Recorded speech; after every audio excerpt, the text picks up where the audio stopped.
Hello, everyone, and welcome back to this episode of the Rose and Rubini podcast, Making Sense of This World. My name is Manas Chavla, and as always, I'm pleased to be joined by CEO and Head of Research, Brunella Rosa. We're carrying on this week our discussion from last, dissecting the panic in financial markets. Last time we spoke, it was largely contained to the North American sort of hemisphere. It spilled over across the transatlantic in a matter of days. But let's go back to that sort of initial to the last 7 days, Brunello. Could you start us off by recapping exactly what's happened with Silicon Valley Bank since we last spoke? Absolutely. So last week was quite topical. Lots of banks were at the center of attention, and actually, the banking crisis, if you can call it that way, I think by now we can spread from the US to Europe. So, initially, starting from the US, we know that SVB was put in FDIC receivership. As such, is now protected, but its parent company uh, had to file or wanted to file anyway for bankruptcy under the Chapter 11 rules to protect its asset versus the creditors and start envisaging, a new life at some point. Meanwhile, Silvergate, we know, went under, or in any case, had to radically change its plans compared to the past. And of course, center the attention became the First Republic Bank. First Republic Bank, which was big enough to scare market participants that a failure would have potentially systemic effects. So 11 other institutions pulled together to shore up the capital with the 30 billion liquidity injection. The point, though, that is a bit scary is that after initial positive knee-jerk reaction, as you can imagine, with a relief rally, uh, the equity prices of First Republic Bank start sliding again. So it's like the market doesn't believe that this is enough. And that's again not a good sign. Similarly, while this was happening in the US, then it started having news from Europe. And Credit Suisse got into trouble. And as we know, this trouble lasted for the entire week. And during the weekend, there was this agreement by UBS to acquire what's effectively Credit Suisse. And of course, there will be massive restructuring of this operation, in particular the investment bank part, which was already supposed potentially to even disappear. But now it would be necessary. Now, also in that case, it would be scary because Credit Suisse got 50 billion directly from the SNB and FINMA, so the Swiss regulators. Then UBS bonds with 100 billion financial assistance from the government, actually, sorry, from the to be specific, from the SNB, and the government provided 9 billion additional of guarantees in case of losses. So big public support to this, call it a private sector decision. But the point is, market valuations of Credit Suisse just before the weekend was around 7, 8 billions, maybe nine at some point, and instead it was forced into the 3 billion space. And so clearly this morning, equity prices realign to what has now been considered the value, the real value of the bank. That meant a collapse of 64% in equity prices from Credit Suisse. And of course, this has brought down the equity prices of all the other major banks in Europe. And we'll see what happens in the US.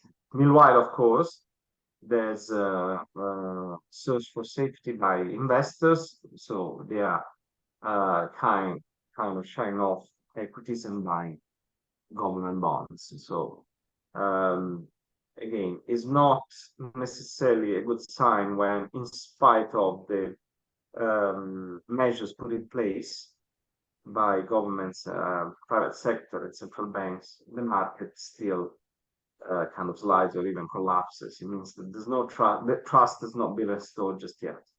Yeah, and it's worth possibly highlighting that we might not know the full extent of the story. Of course, Credit Suisse has these investment banking operations. They're supposed to be shut down anyway, but might well be concealing hidden losses. which, maybe a better name is Debit Suisse. But the cases of SVB and Credit Suisse, they're happening out in sort of quick succession, which is leading many people to wonder: are they effectively two sides of the same coin? Are they the same reason? No, they were two different stories.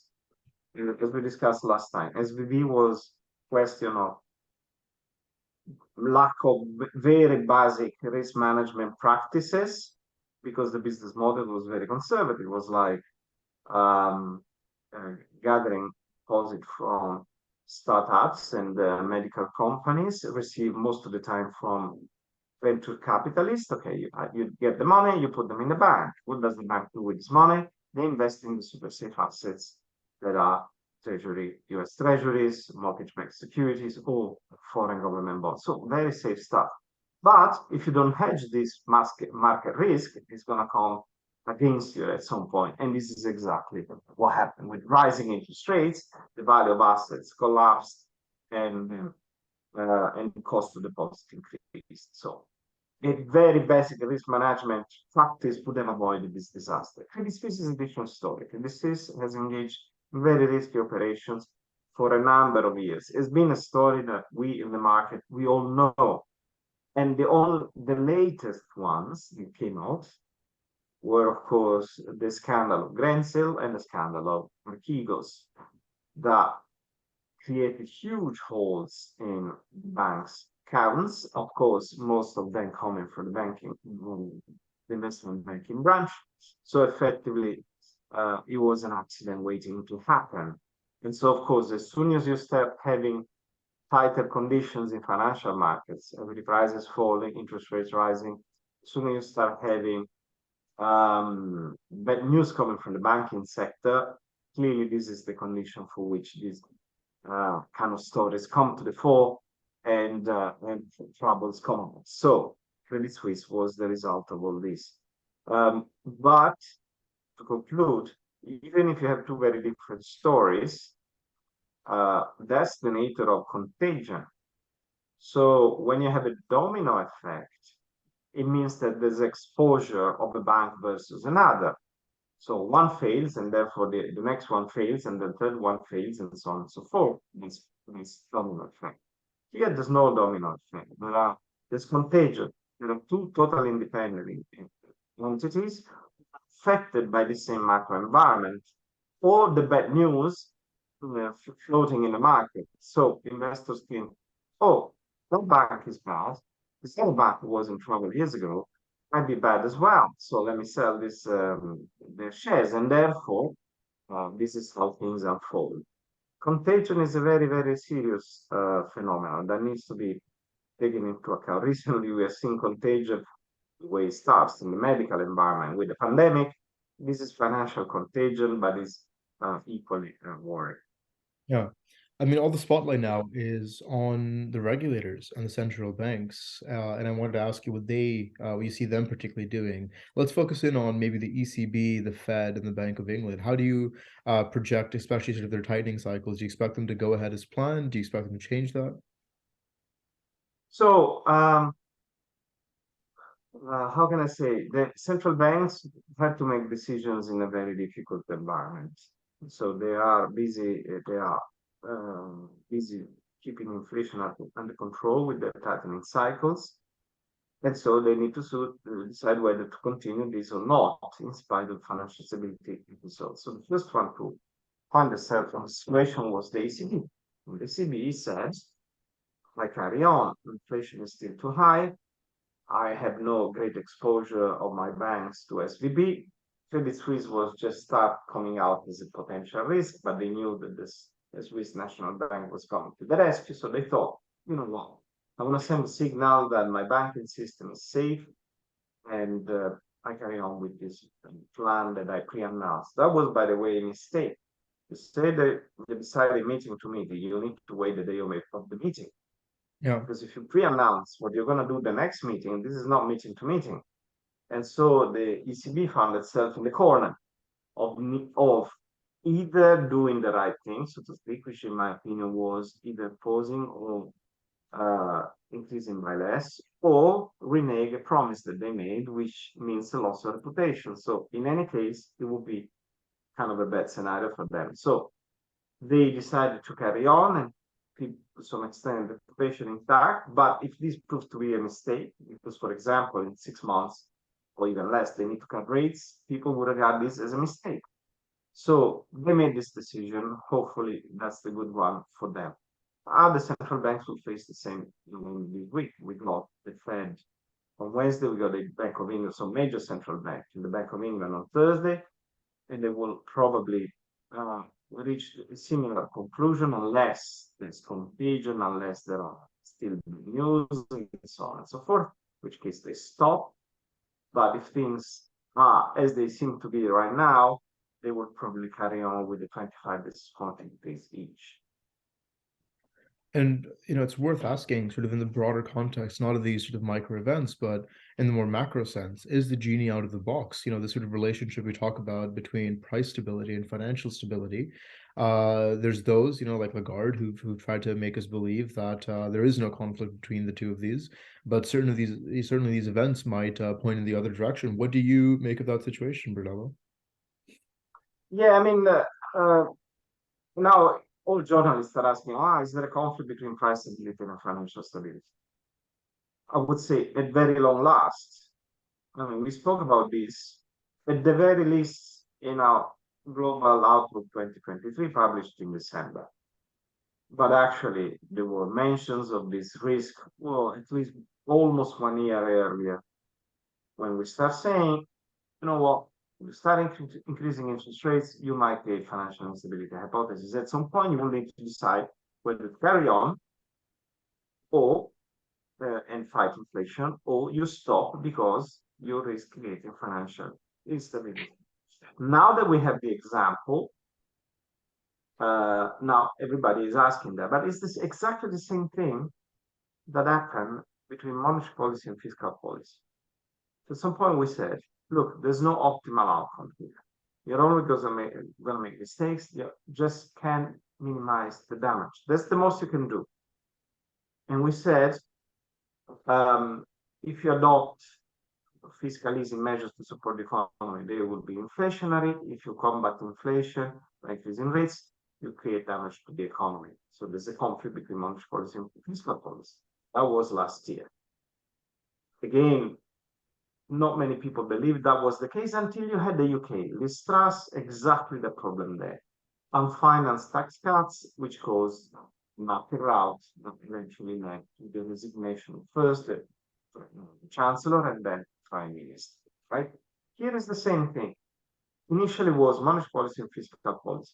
Within monetary policy, there was another conflict: price stability, financial stability. We discussed all this many months in advance, and now we see the realization of that is coming to the fore. It's patent to everybody. That is good. But of course, it would be better if people had foreseen that, more people have foreseen that. It would have been enough to read good old Hyman Minsky, who speaks about the financial instability hypothesis, where positions are fragile. Increasing interest rates bring these positions into bankruptcy, so watch out. Most people consider Minsky to be heterodox, consider not mainstream, and then they came out with all sorts of evaluations about his work. It's myopic, it's not formalized, that kind of stuff. Reality, the narrative holds, has always held, will continue to hold until history exists. Just people forget about these things, because then you have a new generation of investors, a new generation of regulators. They all forget the past and they make the same mistakes all over again. This time around, instead, investors tend to be new, because this is almost a new generation. 15 years later, I'm not sure how many people were there from the previous crisis. Some of them might have retired, some of them might have been fired, never returned to the market, changed career. And so not many people are there that remember the mistakes that were made. And regulators, instead, they tend to be the same people. Even Lagarde said, I was around last time. In fact, now, these very quick measures to contain the banking crisis have been adopted. But here, and just to conclude, the real question for central banks will be the following. If these banking crisis continue unfolding, it doesn't stop, they will need to rethink the tightening cycles. So they might need to stop increasing interest rates. They might even need to cut interest rates sooner than they possibly anticipated at any point in time. They might even restart QE after having engaged in quantitative tightening, whether passive or active. You know, at the moment they are not there yet. But if this banking crisis doesn't stop, they might need to resort to this kind of measures. So time will tell.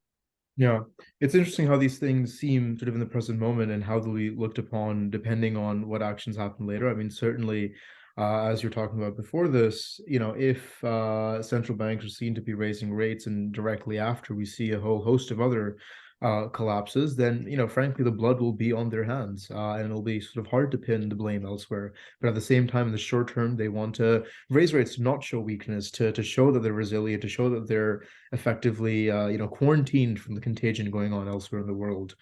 So certainly an interesting problem that, I usually say we'll watch in the weeks or months to come, but certainly maybe even in the years to come in this instance. But as always, Brunello, thank you so much for your time and insight. Thank you very much. Until next time.